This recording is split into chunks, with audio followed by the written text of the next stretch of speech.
Bismillahirrahmanirrahim. Assalamualaikum warahmatullahi wabarakatuh, teman-teman semua, sahabat muda semua. Di video kali ini kita akan sharing, kita akan berbagi tentang pentingnya memiliki kriteria jodoh, ya. Jadi kalau misalnya banyak yang bertanya kepada saya gimana sih caranya kita bisa memutuskan apakah kita akan menolaknya atau kita akan menerimanya. Nah, ini banyak kebingungan yang dirasakan oleh rekan-rekan yang masih jomblo, ya. Misalnya wanita ketika ada laki-laki yang datang ke dia bingung, ya, apakah ini akan ditolak atau diterima.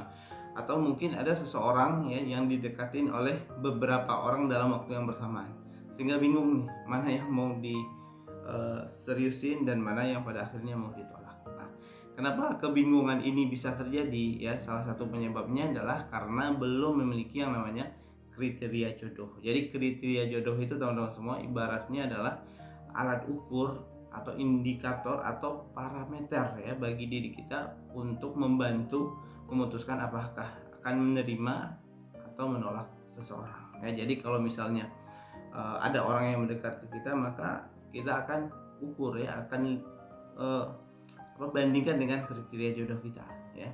Apakah orang ini mendekati kriteria jodoh kita atau malah orang ini masih jauh dari kriteria jodoh yang kita miliki. Nah, kalau misalnya udah mendekati, misalnya 70% nih, hampir mirip dengan kriteria jodoh, berarti orang ini diterima misalnya. Tapi kalau misalnya orangnya sangat jauh dari kriteria jodoh, misalnya cuma mendekatinya 30%, ya tentunya ditolak.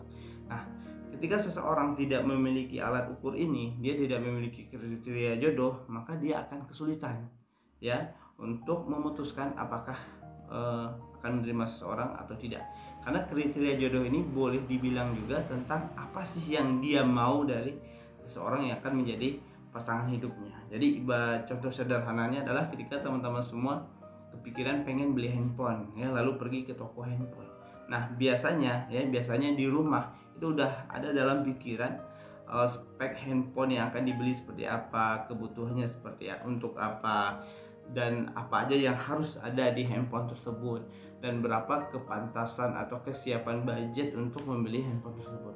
Sehingga ketika masuk toko handphone bukan lagi dalam keadaan galau, ya, tapi sudah ada dalam pikiran, oh kayaknya udah kebayang gitu, udah kebayang dalam pikiran, kayaknya saya mau beli handphone yang kayak gini, yang spesifikasinya begini. Nah, kalau misalnya orang tidak memiliki spesifikasi ini sebelum dia beli handphone, terus tiba-tiba dia masuk aja ke toko handphone, yang terjadi adalah dia bingung, ya, dia bingung mau beli handphone seperti apa. Ya, pada akhirnya dia memutuskan beli suatu handphone, ya mungkin karena ada diskonnya, ada karena bonusnya, bukan lagi karena memang yang dibutuhkan oleh dirinya sendiri, ya.